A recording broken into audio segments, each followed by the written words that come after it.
আসসালামু আলাইকুম বন্ধুগণ, তাজ ভিলেজ ফুডে আপনাদের সকলকে স্বাগত। আশা করি আপনারা সকলেই ভালো আছেন।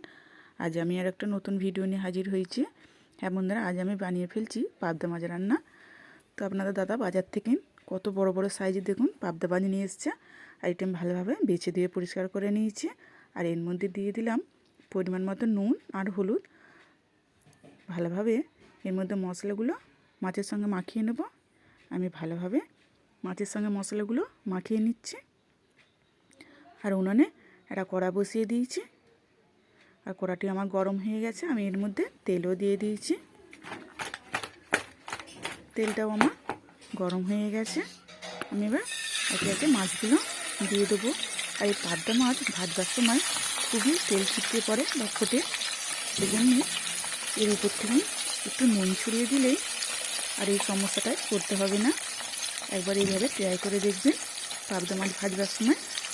তাই আমি এর উপর দিয়ে দিলাম নুন। আপনারা তেলটা গরম হওয়ার সময় নুনটা দিতে পারেন। আমি এখন আরও তেলটা ভালোভাবে গরম হওয়ার সময় নুনটা দিয়ে দিলাম। আর দিয়ে ভালোভাবে মাছগুলো এপিট ওপিট করে ভেজে নেব। হ্যাঁ বন্ধুরা, যে কোনো জিনিস নিজের মনের মতো রান্না হলে তৃপ্তি করে ভাত খাওয়া যায়, তাই না?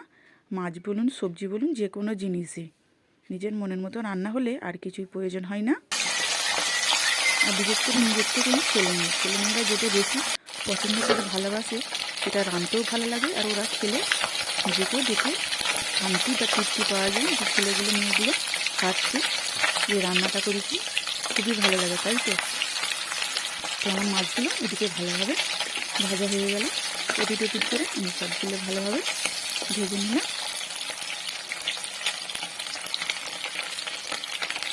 এবার তো মাছগুলো তুলে নেব। দেখুন একদম মচমচে করে ভাজা হয়ে গেছে। ভালোভাবে আমার মাছগুলো ভেজে নিয়েছি। আর একে একে মাছগুলো আমি তুলে নেব।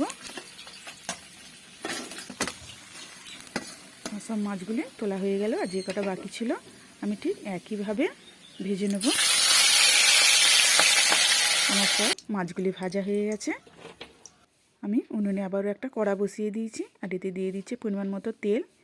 আর তেলটায় দিয়ে দিচ্ছি একটি শুকনো লঙ্কা দুচির করে নিয়েছি।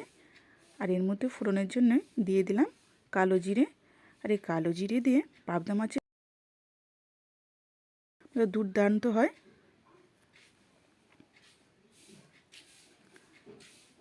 আর এর মধ্যে দিয়ে দিলাম আদা রসুন বাটা। আদা রসুন বাটা দিয়ে এর মধ্যে দিয়ে দেবো বড় সাইজে দুটো পেঁয়াজকে আমি পেস্ট করে নিয়েছি। এর মধ্যে দিয়ে দিলাম একটু নাড়াচাড়া করে। এখানে আমি একটা বড় সাইজে টমেটোকেও পেস্ট করে নিয়েছি। এর মধ্যে দিয়ে দিলাম, দিয়ে সবগুলো একটু নাড়াচাড়া করে নেব। ভালোভাবে সবগুলো মিক্স করে নেব। আর এখানে আমি একটা মশলা পেস্ট তৈরি করে নিয়েছি।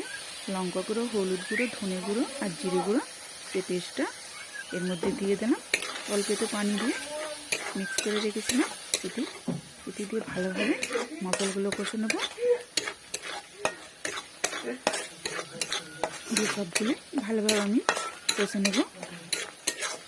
আর এই কষাটাই হলো মেন। যত কষা হবে মাছটি ততই টেস্ট হবে। এতে আমি দিয়ে দিলাম নুন। নুনটা দিয়ে আবারও সব মশলাগুলো ভালোভাবে কষে নেব।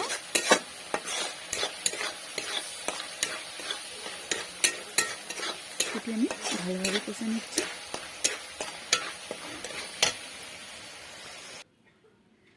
দেখুন তেলটাও আমার ছেড়ে গেছে। একদম মাখা মাখা হয়ে গেছে গ্রেভিটা।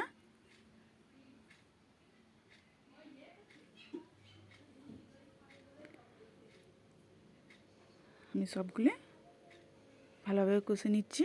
আর এই মশলার বাটির মধ্যে আমি পানি দিয়ে ধুয়ে এর মধ্যে দিয়ে দিলাম। দিয়ে যতটুকু ঝোল করব ততটুকুর জন্য আমি দিয়ে দিলাম পানি।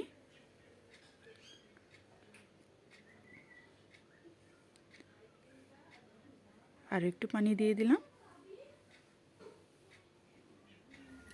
দিয়ে আমি একে একে এর মধ্যে মাছগুলো দিয়ে দেবো। হ্যাঁ বন্ধুরা, ভিডিওটি যদি আমার ভালো লেগে থাকে লাইক, কমেন্ট অ্যান্ড সাবস্ক্রাইব করে বেল আইকন প্রেস করে অল করতে ভুলবেন না, প্লিজ প্লিজ সাবস্ক্রাইবটি করে দেবেন।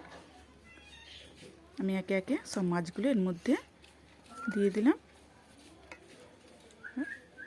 ফুটে উঠলেই এর উপর দিয়ে ধনেপাতা দিয়ে দিলেই ব্যাস রেডি হয়ে যাবে আমার পাবদা মাছ রান্না। রেডি হয়ে গেল, তাই না?